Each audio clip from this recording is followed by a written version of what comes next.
네, 오늘은 하나님이 찾으시는 예배자라는 제목으로 함께 은혜를 나누고자 합니다. 오늘 본문에 속한 레위기서는 하나님께 제사 드리는 방법을 설명하고 있는 책입니다. 이스라엘 백성들이 이제 출애굽하고 시내산에서 하나님과 언약을 체결합니다. 그것이 바로 시내산 언약인데, 이 언약을 체결한 이스라엘 백성들에게 하나님께서 제사 드리는 방법을 가르쳐 주셨습니다.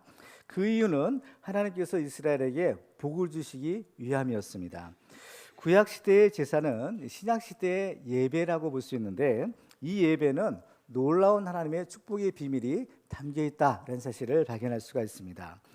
자, 히브리서 11장 6절을 보시면요, 이렇게 말씀합니다. 믿음이 없이는 하나님을 기쁘시게 하지 못하나니 하나님께 나아가는 자는 반드시 그가 계신 것과 또한 그가 자기를 찾는 자들에게 상 주시는 이심을 믿어야 할지니라 라고 말씀합니다. 우리가 하나님을 믿는 신앙의 핵심을 두 가지로 잘 요약하고 있는데요, 첫째는 하나님이 살아계시다라는 것을 우리가 믿어야 한다라는 겁니다. 그리고 또 하나는 하나님께서는 자기를 찾는 자들에게 상 주시는 분이다, 이것을 또한 우리가 믿어야 된다는 겁니다.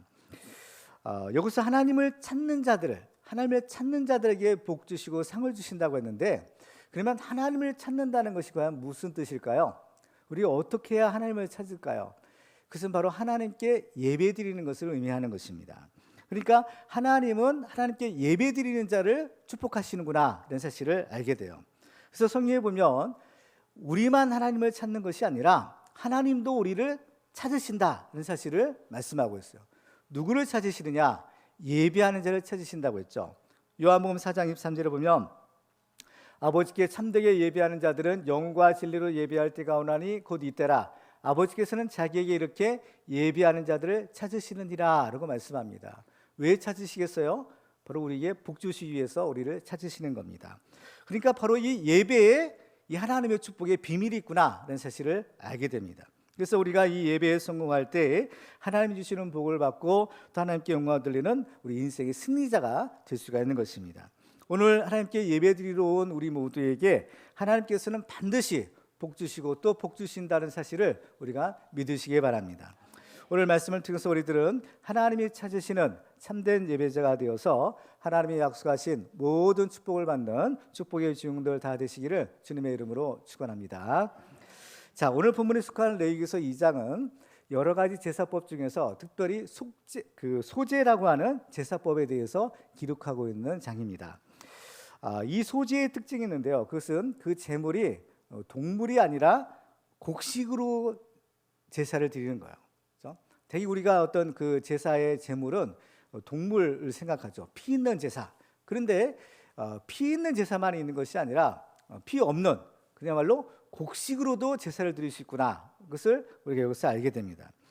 구약의 율법이 신약의 복음을 예표하고 또 구약의 제사 방법이 신약의 예배와 장차 오실 예수 그리스도를 이렇게 모형으로 하고 있다면, 바로 우리는 이 구약 성경이지만 이 구약의 이 제사법을 통해서 또 우리가 어떻게 하나님께 예배드리고 또 어떻게 우리가 하나님이 찾으시는 그 참된 예배자가 될 것인가라는 그 비결을 발견할 수가 있는 것입니다.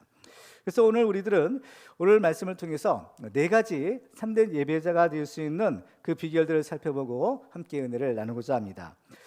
첫 번째로 우리가 하나님이 찾으시는 참된 예배자가 되기 위해서는 하나님의 구원의 은혜에 대해서 감사를 드려야 됩니다. 자, 소제는 그 제물이 곡식으로 제사를 드린다고 했어요. 곡식으로 제사를 드린다, 이것이 과연 무슨 의미가 있을까? 이것은 하나님이 우리에게 생명을 주신 그 은혜에 감사를 드린다라는 의미를 가지고 있습니다. 자, 이 사람이 매일 밥을 먹고 삽니다. 그것이 이제 그 양식이죠. 그것이 말하면 곡식이에요. 땅에서 나는 그 곡식, 그 쌀을 또는 보리쌀, 뭐 이런 그 곡식을 먹고 우리가 살아가게 됩니다. 그래서 사람은 바로 이 곡식이 있어야만, 양식이 있어야만 살 수가 있는데, 근데 그 양식을 누가 주시느냐? 바로 하나님이 주신다라는 것. 물론 농사는 사람이 짓고 일은 사람이 하지만 그 양식을 주시는 분은 하나님이신 겁니다. 고린도서 3장 6절에 보면 바울이 이런 얘기를 합니다. 나는 심었고 아볼로는 물을 주었으되 오직 하나님께서 자라나게 하셨나니 그런즉 심는 이나 물 주는 이는 아무것도 아니로되 오직 자라게 하시는 이는 하나님뿐이니라. 아멘. 이제 조금 있으면 이제 그 추수 때가 이제 가까우게 됩니다. 한 해 농사를 짓게 되죠. 농부들이 이른 봄부터 열심히 농사를 짓는데 바로 그 농사를 짓지만 하나님께서 때에 따른 비를 주시고 또 그 곡식이 자라게 하시고 열매를 맺게 하시는 분은 하나님이신 겁니다. 그러니까 그 열매를 주시는 분이 하나님. 그 열매는 우리가 일상에서 살아가야 될 생명이에요. 근데 그 곡식을 주신다는 것은 우리에게 하나님께서 매일매일의 일용할 양식, 생명을 주신다는 것을 의미하는 것입니다. 그렇기 때문에 우리는 이 하나님으로부터 이 생명의 은혜를 받은 사람들이에요. 근데 더 놀라운 사실은 신약시대에 예수를 믿는 우리들에게는 이 우리의 육신의 생명뿐만 아니라 영원한 생명인 영생의 선물을 하나님이 주시는 겁니다. 오늘 이제 그 소재에 대해서 우리가 좀 말씀을 나누고 있는데, 소재라는 말을 한자로 이렇게 표기를 해보면요, 이 화면에 나오죠. 소자가 무슨 소자냐면 힐소자라고 해요. 그리고 제자는 제사 제자. 그러니까 흰 제사, 이게 뭐냐면은 흰 제물로 제사 드린다는 거예요. 그러니까 그 제물이 흰 제물이에요. 왜 흰 제물이냐? 곡식은 곡식인데 곡식을 갈아서 가루로 제물로 드리기 때문에 어디요? 그 색깔이 희어져서 그래서 소제라고 이름을 붙이는 겁니다. 여기서 흰 가루가 하나님께 드리는 제물이에요. 근데 이 흰 가루를 우리가 생각해 보면 우리가 생각나는 것이 있죠. 그게 뭐냐면은 바로 만나인 겁니다. 이스라엘 백성들이 광야에서 하나님께서 만나를 주셔서 그 만나를 먹고 살았어요. 그 만나의 색깔이 흰 가시와 같고라고 했어요. 그래서 이 소제를 드릴 때 흰 가루로, 고운 가루로 함께 예배를, 그 제물을 드리는데, 그 제물을 볼 때마다 뭘 생각하느냐? 바로 광야 시절에 하나님께서 이스라엘 백성들이 내려주셨던 그 만나를 생각하는 겁니다. 그리고 이 만나는 장차 오실 예수 그리스도를 예표하는 것이라고 했죠. 그래서 예수님이 요한복음 6장에서 이렇게 말씀합니다. 같이 한번 읽어볼까요? 시작. 예수께서 이르시되 나는 생명의 떡이니 내게 오는 자는 결코 줄이지 아니할 터이요 나를 믿는 자는 영원히 목마르지 아니하리라. 아멘. 이스라엘 백성들이 만나 먹고 살아고 이스라엘 백성들에게 만나는 그들의 생명의 양식이었던 건데, 진짜 하나님께서 우리에게 주시는 생명의 양식, 생명의 떡이 있다는 것. 그게 뭐냐? 바로 예수 그리스도예요. 그래서 예수님은 나는 생명의 떡이다 이렇게 말씀합니다. 요한복음 6장 51절에 보면 나는 하늘에서 내려온 살아있는 떡이니 사람이 이 떡을 먹으면 영생하리라. 내가 줄 떡은 곧 세상의 생명을 위한 내 살이니라 하시니라. 예수님 자신을 주심으로 우리를 살게 하시는 거죠. 우리의 생명을 주시는 분인 겁니다. 그래서 예수님의 성만찬을 제정하실 때 이런 얘기를 하시죠. 마태복음 26장 26절에 보면요, 그들이 먹을 때 예수께서 떡을 가지사 축복하시고 떼어 제자들에게 주시며 이르시되 받아서 먹으라 이것은 내 몸이니라 라고 말씀합니다. 그러니까 주님께서는 자기의 모든 것을 우리에게 다 주시는 거예요. 사실 살도 주시고 또 피도 주시고, 그래서 우리로 하여금 우리로 살게, 우리에게 영생을 주시는 분이신 겁니다. 그렇기 때문에 이스라엘 백성들이 일용할 양식을 주신 하나님께, 생명을 주신 하나님께 감사의 소제를 드린 것처럼 우리들은 더 큰 은혜를 받은 거죠. 우리는 영생의 축복을 받은 사람들, 생명의 떡인 예수 그리스도의 그 영생의 축복을 받은 사람들로서 마땅히 하나님께 감사의 제사를 드리는 겁니다.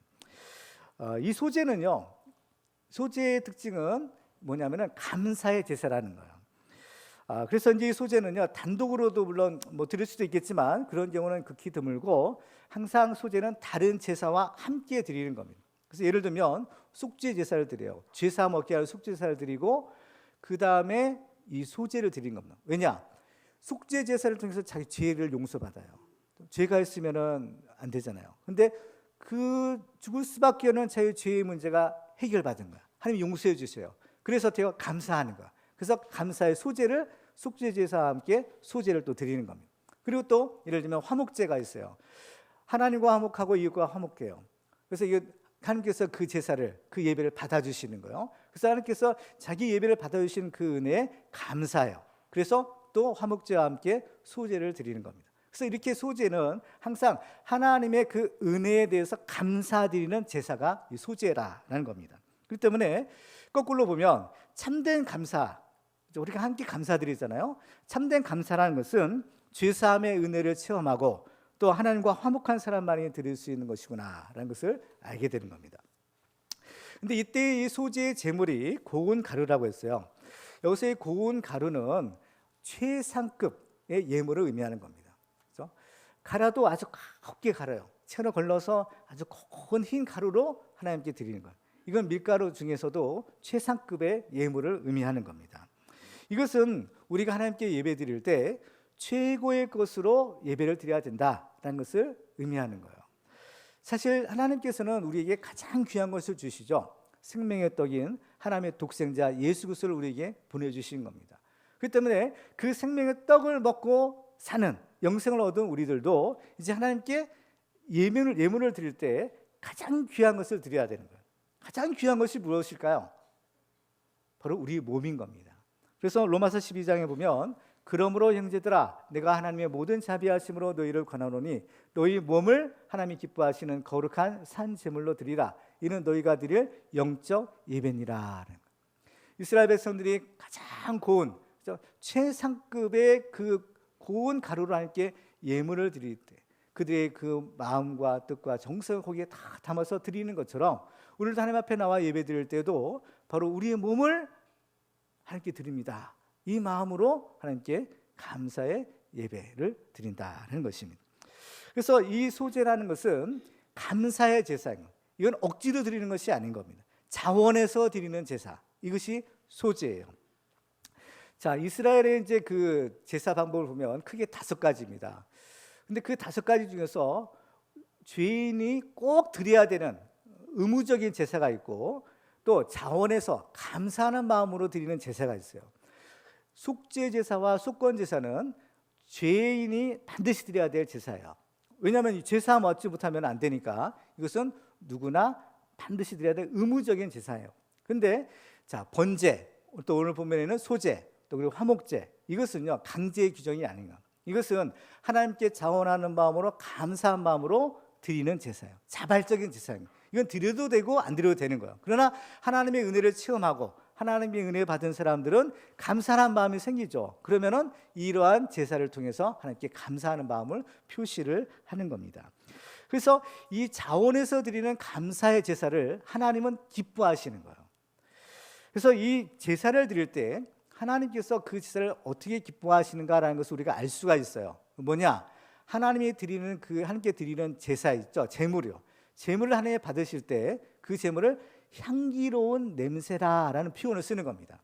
자, 오늘 본문에 속한 레위기서 2장 9절 보시면 그 소제물 중에서 기념할 것을 가져다가 제단 위에서 불사를 지니 이는 화제라 여호와께 향기로운 냄새니라라는 여호와께 향기로운 냄새. 물론 그 밀가루 타는 것이 또 유황과 기름 타는 것이 이렇게 아주 향기로운 우리가 맡을 때 향기로운 건 아니지만 하나님께서는 그 제사를 드리는 사람의 그 마음을 하나님 받으시는 거예요. 그게 무슨 마음일까요? 자원에서 드리는 감사의 제사인 겁니다. 그러니까 향기로운 냄새라는 것은 하나님이 그 제사를 기뻐하신다는 것, 그 제물을 하나님께서 기쁘게 받으신다는 것. 제물을 받으신다는 것은 뭐냐? 제사를 드리는 사람을 하나님께서 받아주신다라는 것을 의미한다라는 겁니다. 특별히 이 소제라는 말은 히브리어 원어를 보면 미나라는 말을 쓰는데 사람 이름 같죠? 네, 미나인데 이 미나의 뜻이 뭐냐면은 어떤 그 곡물이에요. 그다음에 조공 또는 선물 이란 뜻을 가지고 있는 겁니다. 그러니까 이것은 옛날에 왕과 신하의 관계가 있었잖아요. 신하들이 그 왕께 주군에게 감사와 충성을 표시하는 어떤 그 예물을 드려요. 옛날 시대에 그 예물을 드리는 그 단어가 바로 미나라는 그런 단어를 썼다는 겁니다. 그러니까 이스라엘 백성들이 소제를 드릴 때 무슨 심정으로 소제를 드리냐? 바로 자기들의 이스라엘 백성들의 왕 대신 그 여호와 하나님께 감사를 드리고 하나님께 충성을 다짐하면서 이 소제의 제사를 드리는 겁니다. 그렇죠? 그래서 우리들도 바로 이 소제를 통해서 하나님이 찾으시는 예배자는 과연 어떤 예배자가 되느냐? 하나님이 주신 은혜가 있어요. 하나님이 주신 축복이 있는 겁니다. 그 은혜 받고 그 축복을 받은 사람들이 하나님께 감사의 제사, 감사의 예배를 드리는 사람, 감사로 하나님께 예배 드리는 사람들, 그 사람들이 하나님을 영화롭게 한다고 했어요. 바로 그런 사람들을 하나님이 찾으시고 그런 사람들을 하나님께서 축복하시는구나 사실을 알게 되는 겁니다. 그래서 우리들도 하나님께 예배를 드릴 때 바로 이러한 감사의 제사, 감사의 예배를 통해서 하나님께 영광 돌리는 우리 모두가 다 되시기를 주님의 이름으로 축원합니다. 두 번째로 하나님이 찾으시는 예배자가 되기 위해서는 자기를 부인하고 죽도록 충성해야 됩니다. 자, 이 소재의 제물로 드리는 곡식은 곡식으로 제물을 드리지만 그것이 알갱이로서는 드려서는 안 되고 반드시 곱게 갈아서 고운 가루로 드려야 되는 거예요. 자, 오늘 1절을 다시 한번 보실까요? 누구든지 소재의 예물을 여호와께 드리려거든 고운 가루로 예물을 삼아 그 위에 기름을 붓고 또 그 위에 유향을 놓으라라고 말씀합니다. 자, 보면 소재의 예물을 여호와께 드리려거든 고운 가루로 예물을 삼으라는 거예요. 고운 가루요. 소재에 사용되는 모든 곡식은 반드시 고운 가루로 드려야만 했구나라는 사실을 알게 돼요. 이건 뭐냐? 제물은 제사를 드리는 사람을 대표하는 거라고요. 이건 뭐냐면 하나님께 제사 드리는 사람, 하나님께 예배 드리는 사람들은 마치 이 고운 가루와 같이 돼야 된다. 이것을 의미하는 것입니다. 근데 고운 가루가 되기 위해서는 어떨까요? 알갱이는 절대로 저절로는 고운 가루가 될 수가 없어요. 썩으면 썩었지 이 알갱이가 그 자체로 고운 가루가 될 수는 없는 겁니다. 이 고운 가루가 되기 위해서는 이 곡식 알갱이가 깨지고 부서지고 맷돌로 갈아져야 되는 거예요. 그렇죠? 이건 뭐냐면은 내가 죽어야 된다는 겁니다. 하나님 앞에서 나의 옛사람이 죽어야 하나님 앞에 드려지는 온전한 제물이 될 수 있다는 거예요. 이건 내가 죽는다는 것은 뭘까요? 자기를 부인하는 거죠. 그래서 예수님께서는 마태복음 16장에서 이렇게 말씀합니다. 예수께서 제자들에게 이르시되 누구든지 나를 따라오려거든 자기를 부인하고 자기 십자가를 지고 나를 따를 것이다 하는 거예요. 자기를 부인한다는 것이 바로 자기를 죽이는 겁니다. 죽여야 되는 거예요. 제물이 되기 위해서는요 조건이 있어요. 그건 뭐냐? 죽어야 된다는 겁니다. 살아있는 짐승을 가지고 오지만 그것이 제물로 드려지려면 제단 위에 올려지려면 죽어야 되는 거죠. 죽어서 각이 떠지고 그 제단 위에 올려져야 되는 거예요. 죽어야 되는 거예요. 동물도 죽어야 되지만 이 곡물로 드리는 제물도 어떻게 해요? 죽어야 되는 거예요. 그래서 어떻게 해요? 그 알곡, 그죠? 알갱이를 부수는 겁니다. 부숴서 가루로 만드는 거예요. 그래야만 제물은 죽어야만 하나님께 드려지는 제물이 되는 거예요. 요한복음 12장 24절 같이 한번 읽어볼까요? 시작. 내가 진실로 진실로 너희에게 이르노니 한 알의 밀이 땅에 떨어져 죽지 아니하면 한 알 그대로 있고 죽으면 많은 열매를 맺느니라. 아멘. 이렇게 죽어져야 하나님께 드려질 수 있고 죽어지는 것이 하나님께 드려지는 축복이다라는 사실을 발견하게 돼요. 그렇죠? 근데요 하나님 앞에서는 내가 죽는 것이 사실은 축복인 겁니다. 왜냐하면 내가 죽고 고운 가루가 되어야만 하나님이 원하시는 형상을 주님이 만들 수 있기 때문인 거예요. 우리의 소망이 무엇인가요? 우리의 소망은 바로 예수 그리스도를 닮는 겁니다. 그렇죠? 예수 그리스도의 장성한 분량 이르기까지 우리 믿음인 자라고 예수 그리스도의 형상을 이루는 것. 바로 이것이 하나님께서 우리 모든 사람들, 예수 믿는 모든 사람들에게 주시는 목표예요. 다 예수님처럼 되라는 겁니다. 그런데 우리가 어떻게 예수님처럼 될 수 있을까요? 어떻게 예수님 닮아갈 수 있을까요? 우리 힘으로는 안 되는 겁니다. 이것은 하나님이 우리를 닮게 해주셔야 되는 거예요. 그러기 위해서는 어때요? 우리를 하나님께 드려야 되는 겁니다. 내가 나를 못 만들죠. 내가 어떻게 예수님 형상은 나를 만들 수 있어요? 그 조각가가 그 조각 형상을 만들려면 정으로 쪼고 찢고 다듬고 그래야 되는데 그러면 아픈 겁니다. 안 돼요. 그러면 어떻게 해요? 하나님의 손에 나를 맡겨야 되는 거예요. 하나님의 손에 맡기려면 어떻게 될까? 먼저 조건이 있죠. 알게이체는 안 된다고 했어요. 내 모습 이대로는 안 되는 거예요. 다만 내 모습 이대로를 주님께 드리면 우리를 고운 가루를 하나님이 만들어 주시는 겁니다. 이게 바로 고난의 연단을 통해서 우리를 고운 가루를 만들어 주시는데 이 고운 가루를 하나님께 드리는 거예요. 그럼 뭐예요? 우리를 하나님의 손에 맡기는 겁니다. 하나님의 손에 우리를 맡기면 하나님께서 우리를 빚어주세요. 예수 그리스도 형상으로 빚어주시는 겁니다. 하나님을 닮는 하나님의 형상대로 예수의 형상대로 우리를 새롭게 창조하시는 거예요.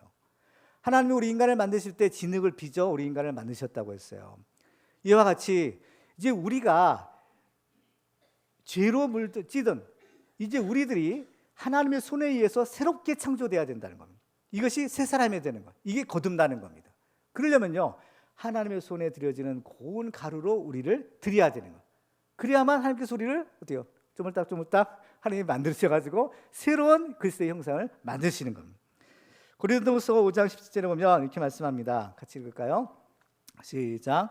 그런즉 누구든지 그리스도 안에 있으면 새로운 피조물이라 이전 것은 지나갔으니 보라 새 것이 되었도다. 아멘. 자, 누구든지요. 자, 예수를 믿기로 결단하고 주님께 나를 의탁하기로 결단한 누구든지 그리스도 안에 있으면 어때요? 새로운 피조물이다. 하나님이 우리를 새롭게 만들어 주신다는 겁니다. 하나님이 우리를 거듭나게 하시고, 그렇죠? 우리를 하나님이 새 사람으로 만들어 주시는 겁니다. 이 하나님의 창조의 능력인 겁니다. 하나님의 창조는 옛날만 있었던 것이 아니라 지금도 여전히 하나님의 창조 사역을 지금도 이루고 계시다는 사실을 알 수가 있어요. 그렇기 때문에 이 하나님의 형상, 그리스도의 형상을 이루기 위해서는 조건이 뭐예요? 내가 죽어야 되는 거예요. 내가 가루가 돼야 되는 겁니다. 그래서 바울의 자랑이 무엇입니까? 나는 날마다 죽노라 하는 거예요.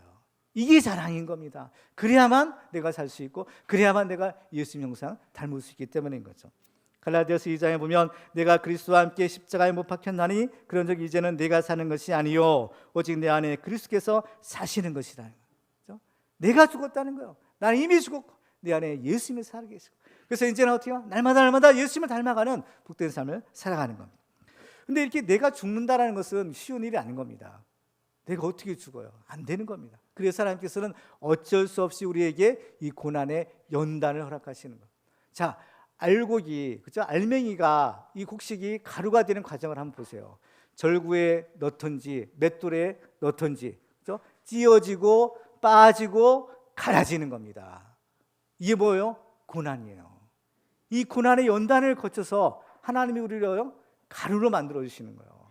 가루로 만드는 겁니다. 돌덩이와 같은 마음, 무난 성품들 하나님께서 다 빻아서 고운 가루처럼 우리를 부드럽게 만들어 주시는 거죠. 성경에 보면 너희의 묵은 땅을 기경하라고 말씀합니다. 그렇죠? 너희가 자기를 위하여 공의를 심고 인애를 거두라. 너희 묵은 땅을 기경하라. 이 딱딱하고 완악한 우리의 모진 마음들, 이런 것들을 어떻게 다 가루가 부드럽게 만들어야 되는 거예요. 고운 가루로 만들어야 된다라는 거죠. 욥기에 보면은 욥이 고난을 겪으면서 하나님에 대한 소망을 품어요. 어떤 소망이냐, 어떤 믿음이냐.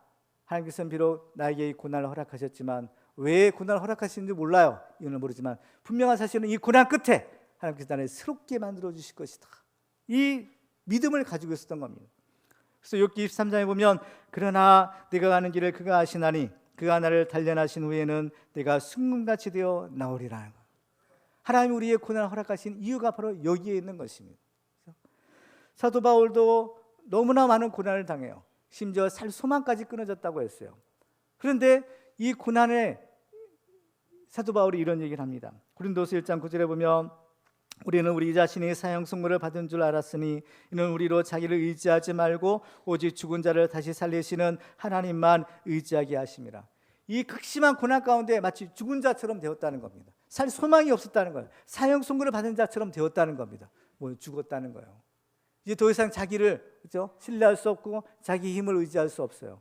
죽은 자와 같아요. 바로 근데 그 죽은 자와 같은 그 순간에 바로 그때에 하나님이 우리를 다시 살리시는 겁니다. 하나님이 우리를 다시 살리시고 하나님께서 우리를 새로운 하나님의 피조물로 만들어 주시는 거죠. 그래서 예수님도 이 고난을 통해서 우리를 구원하시는 겁니다. 이 고난의 신비예요. 그렇죠? 예수님이 당하신 고난을 보세요. 예수님도 마치 맷돌에 또 절구에 찢기고, 그죠? 그런 극심한 고난을 당하시잖아요. 빌립보서 2장에 보면 사람의 모양으로 나타나사 자기를 낮추시고 죽기까지 복종하셨으니 그 십자가에 죽으심이라. 이 십자가의 고난을 통해서 우리를 살리시는 겁니다. 그죠? 내가 죽어야 다른 사람을 살릴 수 있는 거예요. 내가 죽어야. 근데 이러한 고난을 통해서 내가 죽어지고 가루가 될 때에 놀라운 하나님의 성령의 역사가 나타나는 겁니다. 그건 뭐냐? 교회가 하나가 되더라는 거예요. 교회가. 알리갱이를 가지고서는요 절대로 빵을 만들 수 없죠. 예를 들면 빵이랑 떡을 만들 때 보세요. 이 곡식 알갱이만 가지고는 안 되죠. 어때요? 이거를 방앗간 같은 데 가지고 어떻게 가루로 만들어야 되는 겁니다. 고운 가루가 돼야만 한 덩어리의 떡, 한 덩어리 빵을 만들 수가 있어요.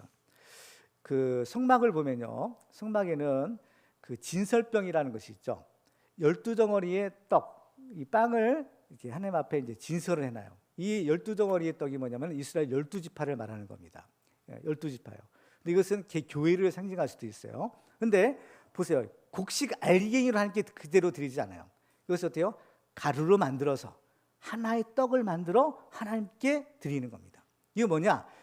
하나님께서 우리가 받으시는 단위가 있다는 거예요. 물론 우리는 개별적으로 예수를 믿고 인격적으로 예수님을 영접합니다. 그런데 우리의 신앙생활의 단위는 교회 공동체예요. 이 교회 공동체의 단위, 이 교회 공동체 안에 우리가 들어와서 하나가 되어야 되는 거예요. 그래야만 우리가 이 교회의 단위로 하나님 앞에 연락된다, 이 의미가 있는 겁니다. 그렇죠? 그래서 우리는 지역교회를 섬기지만 이 지역교회들이 이제 모여서 우주적인 하나의 교회가 돼요. 예수 그리스도를 머리로 삼는 우주적인 교회가 되어서 우리가 하나님 천국에 들어갈 때는요, 바로 예수 그리스도 안에 있는 모든 교회들이 하나가 되어 바로 하나님 나라 천국에 들어가는 겁니다. 그렇죠? 그러니까 우리가 속한 교회가 중요하고 또 이 교회가 하나가 되는 것이 그렇게 중요한 것이에요. 그래서 우리들도 바로 이 교회 하나됨을 힘써 지키라라고 말씀하는 겁니다. 그렇죠? 교회가 하나 되어야 되는 겁니다. 그러기 위해서는 이 가루가 돼야 되고, 그렇죠? 하나의 떡으로 주님 앞에 드려져야 됩니다. 그래서 우리들도 날마다 자기를 부인하고 죽도록 충성함으로써 이 교회의 하나됨을 이루는 참된 예배자가 다 되시기를 주님의 이름으로 축원합니다. 세 번째로 우리가 하나님이 찾으시는 참된 예배자가 되기 위해서는 늘 깨어 기도하고 성령으로 충만해야 합니다. 이 소재의 제물에는요, 이 고운 가루만 드리는 것이 아니라 거기에 넣어야 될 것이 있고 또 넣어서는 안 될 것이 있다는 것을 말씀하고 있어요. 넣어야 될 것 중에 하나는 뭐냐면은 기름이에요. 레위기서 2장 1절 다시 한번 보면 누구든지 소재의 예물을 여호와께 드리려거든 고운 가루로 예물을 삼아 그 위에 기름을 붓고라고 했어요. 기름을 붓고. 자, 이 소재는 가루로서만 드리는 것이 아니라 가루로도 드리고 이 가루로 떡을 만들든지 아니면 과자를 만들든지 이렇게 해서도 드릴 수가 있는 겁니다. 왜냐하면 이 제사를 통해서 제사 드리는 사람이 그 예물을 나눠 먹을 수 있기 때문에 다양한 음식물을 이 가루를 만들어서 만들 수 있는 거예요. 그런데 그 만들 때 꼭 들어가야 될 것이 있어요. 그게 뭐냐면은 기름을 넣는 겁니다. 4절 보시면 내가 화덕에 구운 것으로 소재의 예물을 드리려거든 고운 가루에 기름을 섞어 만든 무교병이나 기름을 바른 무교전병을 드릴 것이요. 그렇죠? 기름을 섞든지 아니면 그 위에 바르든지 반드시 기름이 들어가야 된다는 겁니다. 이것이 하나님이 받으시기에 합당한 제물이 되는 거예요. 그러면 여기서 기름은 무엇을 의미할까요? 그렇죠. 성령을 말하는 겁니다. 성령의 기름 부음이에요. 그렇죠? 구약 성경에 보면 그 위임식 할 때 기름 부음을 받는 세 종류의 사람들이 있다고 했어요. 왕, 선지자, 제사장. 이 세 종류의 사람들은 위임식 할 때 반드시 기름 부음을 받죠. 이게 뭐냐면은 성령 충만함을 말하는 거예요. 그리고 이것은 구별된다는 거예요. 하나님께서 하나님 일을 하기 위해서 이 사람들을 구별하신 하나님의 것이다, 소유된 것을 표시하는 거예요. 그런데 우리 예수 믿는 사람들은 어떤가요? 예수 믿는 사람은 직분이 있어요. 왕 같은 제사장이 직분을 주신 거예요. 그래서 우리들에게도 하나님의 성령의 기름 부음이 있는 겁니다. 그렇죠? 요한에서 2장 27절에 보면 너희는 주께 받은 바 기름 부음이 너희 안에 거하나니라고 했어요. 기름 부음이 너희 안에 있다는 겁니다. 기름 부음, 이 성령의 기름 부음이 있다는 겁니다. 내가 성령 받았나? 모르는 사람도 있어요. 그건 보면. 그런데 우리가 예수를 믿으면 다 성령 받은 겁니다. 우리가 예수를 믿기로 결단할 때 하나님께서 우리에게 주시는 선물이 있어요. 그게 뭐냐면은 성령님이에요. 성령을 보내주셔서 우리로 하여금 예수를 믿을 수 있도록 하는 겁니다. 예수 믿는 것도 우리 힘으로 믿는 것이 아니에요. 예수 믿는 것도 성령님이 도와주셔야만 믿을 수 있는 겁니다. 그래서 성령으로 아니하고는 누구든지 예수를 주시라 할 수 없다는 거예요. 그러니까 우리가 예수를 믿는다, 나 예수 믿습니다 하면 벌써 그 안에 성령님이 계시다라는 증거인 겁니다. 그렇죠? 그래서 성령은 우리 안에 항상 내주하세요. 이 신약 시대의 어떤 그런 축복은 뭐냐? 구약 시대에는 성령님이 임하셔도 내주하진 않는 거예요. 그러니까 임하셔서 역사에서도 그 일이 끝나면 또 떠나가시는 겁니다. 그런데 이 신약시대에 오면 성령이 우리에게 오시면 떠나가진 않아요. 우리한테 계속 거주하시는 거예요. 내주하신다고 하죠. 그래서 너희 몸은 하나님의 성령이 거하시는 거룩한 성전이다라고 말씀하는 겁니다. 그러니까 우리 안에 성령이 계시는 거예요. 그래서 우리가 하나님의 말씀대로 뜻대로 순종하면 우리 속에 계신 성령이 어떻게 할까요? 기뻐하시는 거예요. 근데 만약에 이와 반대로 우리 하나님의 뜻대로 살지 못해요, 불순종해요, 죄를 저질러요, 그럼 어때요? 우리 안에 있는 성령이 탄식하시는 거예요. 그래서 너희 안에는 성령을 근심하게 하지 말라라고 말씀하는 겁니다. 그렇죠? 그래서 우리에게는 다 이 성령님이 계시는 겁니다. 그런데 성령님은 계시지만 중요한 것은 뭐냐? 성령의 충만함에 이르어야 되는 거예요. 성령은 다 계세요. 그래서 예수를 믿는 겁니다. 그런데 우리가 예수를 믿어도 능력 있는 삶을 살지는 못하는 거예요. 이 성경에 기록된 사도들의 행적을 보세요. 얼마나 성령 충만해서 엄청난 기적과 능력을 행하잖아요. 근데 우리에게는 이런 능력이 잘 나타나지 않죠. 왜 그럴까요? 성령의 충만함에 있는 거예요. 성령이 차고 넘치는 거예요. 이 성령의 기름 부음인 겁니다. 그래서 우리가 성령은 우리가 다 받았어요. 성령은 계시지만 성령께서 우리를 주관하시고 성령께서 우리를 사로잡고 우리가 성령의 도가 되기 위해서 이 성령 충만함에 이르어야 된다는 겁니다. 성령 충만함이에요. 그래야만 우리가 능력 있는 삶, 죄를 이기는 그러한 거룩한 성결한 삶을 살 수 있는 거예요. 예수님의 제자들을 보세요. 예수님의 제자들 성령 받기 전에는 골방에 숨어 있었어요. 성령 받고 나니까 뛰쳐나오는 겁니다. 이와 같이 우리들도 성령 충만하면 어떻게 해요? 뛰쳐나가는 거예요. 성령 충만함을 예수님께서는 이렇게 표현하시죠. 자, 요한복음 7장 37절 이하를 같이 한번 읽어볼까요? 시작. 명절 끝날 곧 큰 날에 예수께서 서서 외쳐 이르시되 누구든지 목마르거든 내게로 와서 마시라. 나를 믿는 자는 성경의 이름과 같이 그 배에서 생수의 강이 흘러나오리라 하시니 이는 그를 믿는 자들이 받을 성령을 가리켜 말씀하신 것이라. 이게 성령 충만이라는 겁니다. 성령 충만은 마치 그 배에서 생수가 팍 터져 나오듯이, 그죠? 성령의 사람이 되는 거예요. 반석에서 어때요? 모세가 반석을 탁 쳤을 때 생수가 반석에 탁 터져 나오잖아요. 마치 그 배에서 생수가 탁 터지나요? 근데 어떻게 우리 배에서 어떻게 뭐가 나올 수는 없죠. 근데 비유인 겁니다. 마치 우리 배에서 생수가 흘러나오리라. 반석에서 그 생수가 팍 터져 나오듯이 우리 안에 있는 성령이 어떻게 확, 그죠? 나오는 거예요. 그죠? 이 상태가 돼야 된다는 겁니다. 그리고 이게 우리가 이 성령으로 충만할 때 교회는 비로소 하나가 될 수 있는 거예요. 자, 이 소재물에 기름을 더하라고 했어요. 그죠?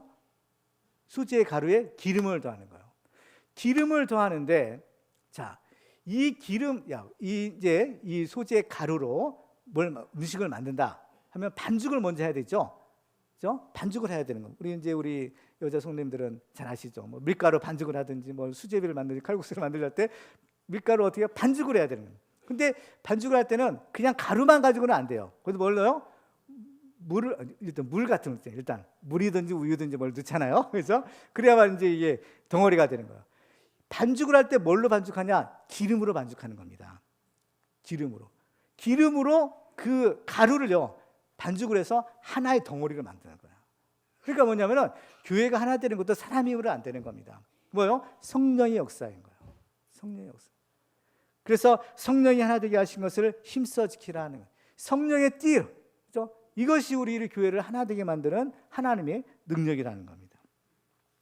그런데 보세요. 자, 이 성령의 기름 부음이 있어야 한다고 했어요. 이걸 첨가해야 되는 거예요. 그리고 또 한 가지 첨가할 것이 있어요. 그건 뭐냐? 유향을 첨가하는 거예요. 이 수제물을 드릴 때 이 유향이라는 것을 이제 넣어야 되는데, 이 향료예요, 일종의 향료인데, 이것은 먹을 수 있는 향료예요. 먹을 수 있는 향료. 그러니까 그 태워서 이렇게 드리는, 연기로 드리는 향도 있고, 이것은 이제 먹을 수 있는 이제 향인데, 이 유향이 의미하는 것이 뭐냐면은 예수님의 성품을 말하는 겁니다. 온유하고 겸손한 향기로운 예수님의 성품, 이것을 상징하는 거죠. 예수님께서는 마태복음 11장에서 이렇게 말씀합니다. 나는 마음이 온유하고 겸손하니 내게 배우라는 거예요. 온유하고 겸손한 예수님의 향기로운 성품, 이것을 우리가 본받아야 되는 겁니다. 그래서 예수를 믿는 사람들은요, 이 예수의 향기를 내는 사람들이라는 거예요. 자, 고린도서 2장 15절 같이 읽어볼까요? 시작. 우리는 구원받는 자들에게나 망하는 자들에게나 하나님 앞에서 그리스도의 향기라. 우리가 그리스도의 향기라. 예수님 자신이 하나님 앞에서 향기로운 제물이 되신 것처럼 예수를 믿는 우리들도 이제 그리스도의 향기로 이 세상을 살아간다는 것입니다. 그러면 어떻게 우리가 예수님 닮아서 그리스도의 향기가 될 수 있을까요? 성경을 보면 하나님의 말씀과 기도로 거룩하여 진다라고 했어요. 디모데후서 4장 5절에 보면 하나님의 말씀과 기도로 거룩하여 짐이라는 거예요. 그래서 이 향은, 그죠? 유향은, 그죠? 태워서 드리는 향이 있고 또 이 음식에 넣어서 먹는 것도 있다고 했어요. 근데 바로 이 향은 뭘 의미하냐? 또 기도를 말하는 겁니다. 우리가 어떻게 예수님의 그 성품, 아름다운 성품을 닮아갈 수 있을까? 그죠? 말씀과 기도. 특별히 이 향은 기도를 말하는 거예요. 요한계시록 5장 8절에 보면요, 그 두루마리를 취하심에 네 생물과 24 장로들이 그 어린 양 앞에 엎드려 각각 검은고와 향이 가득한 금 대접을 가졌으니 이 향은 성도들의 기도들이다. 그러니까 우리가 기도를 정말, 또 기도의 분량, 또 기도의 깊이 하나님과 기도하잖아요. 그러면요, 우리가 나도 모르는 사이에 예수님 닮게 되는 거예요. 나도 모르는 사이에 예수님의 향기를 드러내는 삶을 살게 되는 겁니다. 이 향이 중요해요. 그래서 제사장들이 해야 될 중요한 임무 가운데 하나는 뭐냐? 이 성막에서 이 향로가 있어요. 향이 있어요. 향로에 항상 이 향 재료를 채워놔야 돼요. 그래서 아침 저녁으로 향 재료를 채워놔서 이 향이 꺼지지 않도록 해야 된다는 거예요. 그래서 뭐요? 쉬지 말고 기도하라는 거예요. 그래서 이 향은요, 좋은 냄새가 나는 겁니다. 그래서 악취를 어떻게 해요? 다 없애주는 거예요. 우리가 하나님 앞에 갈 때는 절대로 우리 자신의 모습대로 갈 수는 없는 겁니다. 물론 있는 모습대로 가요. 그렇지만은 하나님께서 우리를 변화시켜 주시는 겁니다. 우리가 인간의 모습을 그대로 가면 인간의 죄의 썩은 냄새가 나는 거예요. 악취가 나는 겁니다. 그럼 하나님이 받으실 수가 없어요. 그래서 하나님께서는요, 향으로, 이거보다 인간의 악취보다 더 좋은 향으로 우리를 싹 감싸, 그 냄새를 없애주시는 거예요. 기도의 향이에요. 그러니까 우리가 기도가 참 중요한 겁니다. 그래서 우리가 깊은 기도의 분량을, 또 우리의 기도 깊이를 이렇게 우리가 많이 확보하면 할수록 점점 더 우리 안에 그 아름다운 예수의 향기, 그리스도의 향기를 풍기는, 그래서 하나님께서 우리를 기쁘게 받으시는 향기로운 냄새, 하나님 우리를 보실 때 우리 향기로운 냄새, 정말 하나님께서 기쁘게 받으시는 제물, 산제물이 될 수 있는 것입니다. 그래서 우리는 늘 깨어 기도하고 성령 충만해서 정말 그리스도의 향기가 되어 하나님이 기뻐하시는 참된 예배자들이 다 되시기를 주님의 이름으로 축원합니다.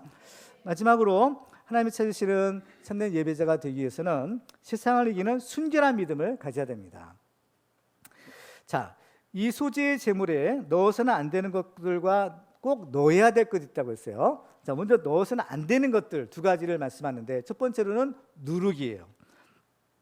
자, 오늘 5절 보시면 철판에 붙인 것으로 소재의 예물을 드리려거든 고운 가루에 누룩을 넣지 말고 기름을 섞으라는 거예요. 자, 누룩을 섞지 말라는 겁니다. 이 밀가루로, 이 가루로 음식을 만들 때, 예를 들면 떡을 만들거나 빵을 만들 때는 뭘 넣어요? 누룩, 이스트를 넣죠, 보통. 그래야만 이 말랑말랑하고 부드러운 빵이 될 수 있는 거예요. 그런데 하나님께 드려지는 이 소재의 제물에는 절대 누룩을 넣어서는 안 되는 거예요. 그래서 어떻게 해요? 딱딱한 무교병, 또 무교전병을 드리는 겁니다. 왜 누룩을 넣지 말냐? 이 누룩이 상징하는 것이 있어요. 누룩은 뭐예요? 죄를 상징하는 거예요. 죄는요, 이 전염성이 있는 겁니다. 이 누룩이 하나 들어가면, 작은 누룩이 들어가면 다 퍼지죠. 퍼지는 거예요. 전염성이 있어요. 그리고 이 누룩이 들어가면 변질시켜요. 본래 성질을 변질시키는 그러한 성질이 있는 겁니다. 그런데 하나님 앞에서는 성질이 변하거나 어떻게 이런 것들이 있어서는 안 된다는 겁니다. 하나님 앞에서는 조그마한 죄도 용납할 수 없다라는 겁니다. 그래서 우리 예수를 믿는 사람들은 누룩 없는 존재라고 말씀하죠. 고린도서 5장에 보면 너희가 자랑하는 것이 옳지 아니하도다 적은 누룩이 온 덩어리에 퍼지는 것을 알지 못하느냐. 너희는 누룩 없는 자인데 새 덩어리가 되기 위하여 묵은 누룩을 내버리라. 우리의 유월절 양 곧 그리스도께서 희생되셨느니라. 이러므로 우리가 명절을 지키되 묵은 누룩으로도 말고 악하고 악의에 찬 누룩으로도 말고 누룩이 없이 오직 순전함과 진실함의 떡으로 하자는 거예요. 순전함과 진실함의 떡, 누룩이 없는 떡이에요. 우리가 하나님 앞에 갔을 때는 우리의 모습이 있는 그대로 우리의 마음의 중심을 드리는 겁니다. 부풀리거나 과장할 필요도 없어요. 그렇죠? 누룩이 들어가면 어때요? 푹 부풀어지는 겁니다. 하나님 앞에서 나를 과장할 필요도 없어요. 나를 꾸밀 필요도 없어요.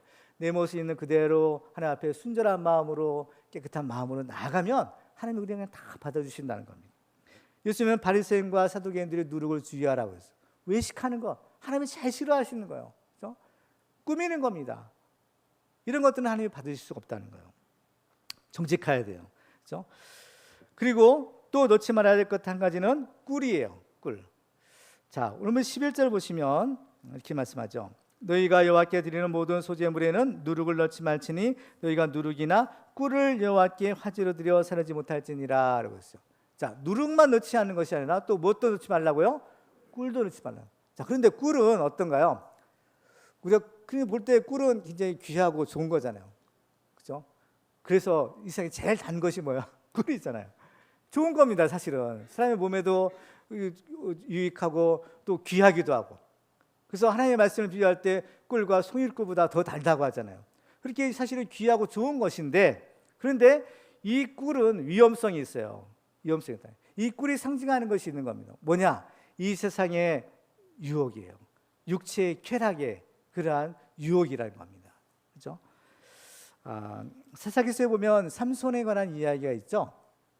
삼손은 날 때부터 하나님의 사람으로 구별된 나실인으로 태어났어요. 이 나실인으로 태어난 삼손에게는 큰 능력이 있었죠. 그 비결이 뭔가요? 나실의 규정을 지키는 거예요. 그러니까 더러운 거 먹거나 마시지 말고, 그죠? 더러운 것에 접촉하면 안 돼요. 이 나실인, 이 삼손의 능력은 거룩 성결에 있었던 거예요.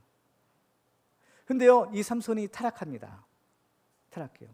그래가지고 이제 보면은 세상의 유혹에 빠지는 거예요.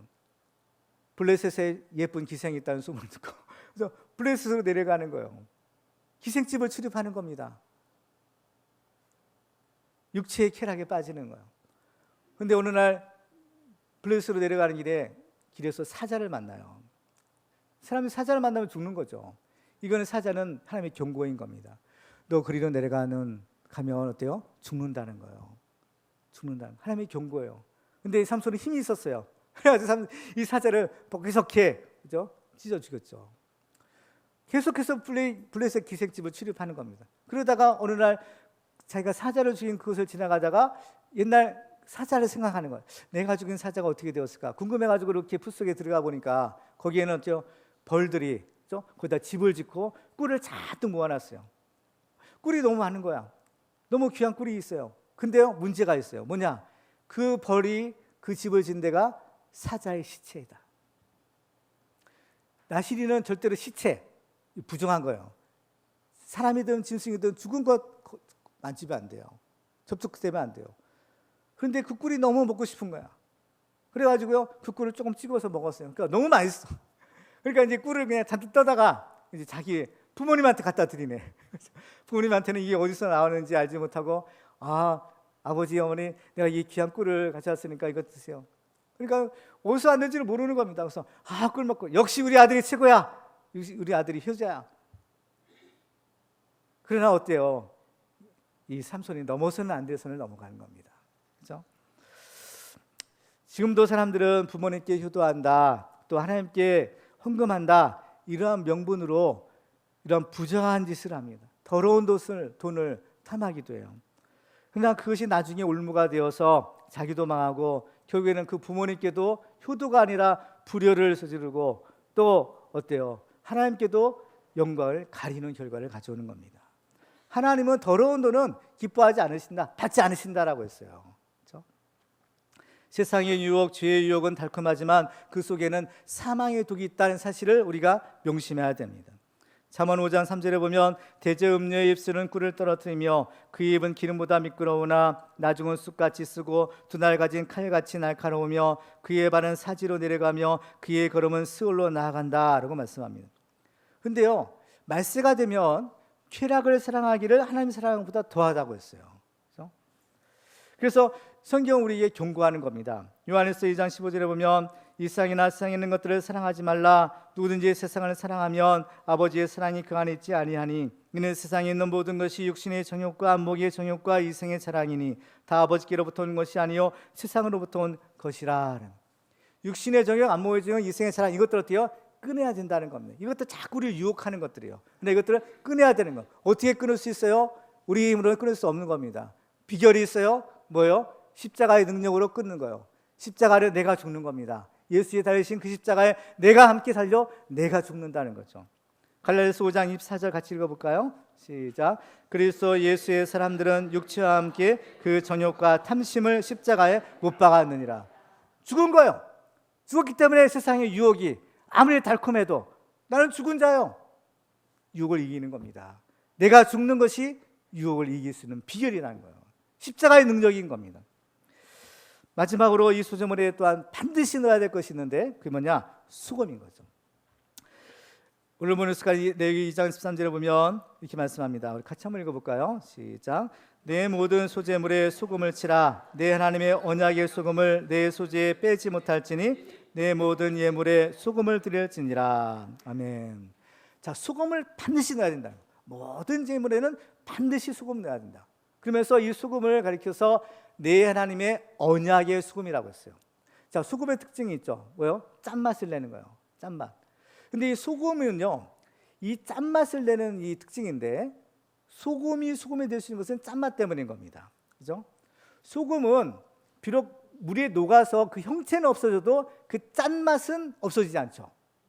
형체는 없어져도 그 짠맛은 절대 이룰 수 없는 겁니다. 만약에 그 짠맛이 이르면 그 소금이 아닌 거예요. 소금이라면 반드시 어떠한 형태든지 짠맛은 항상 유지하고 있어야 되는 겁니다. 뭐예요? 소금은 변하지 않는다는 거예요. 변하지 않는다. 하나님의 그래서 언약은 변치 않는 언약. 그래서 소금 언약이라고 하는 거예요. 소금 언약. 우리 예수 믿는 사람들도 어때요? 변하지 말아야 된다는 거예요. 그렇죠? 하나님은 변함이 없는 분입니다. 하나님은 영원하신 분이에요.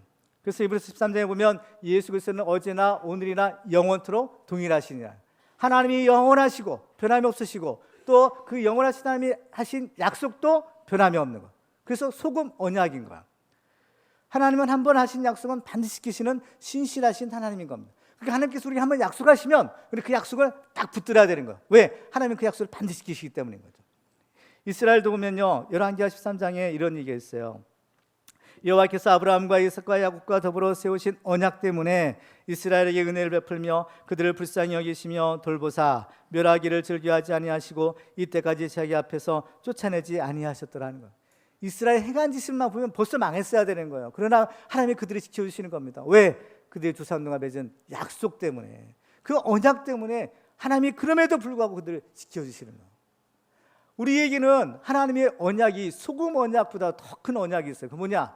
예수의 피로 맺은 언약인 거예요. 하나님의 거룩한 아들, 하나님의 독생자의 피로 맺은 언약이 우리가 하나님과 맺은 언약인 겁니다. 이스라엘 백성들만 시내산에서 언약을 맺은 것이 아니라 이제 우리들은요, 그 동물의 피가 아닌 거룩하신 하나님의 아들 예수 그리스도의 피로 하나님과 우리가 언약을 맺은 사람들인 거예요.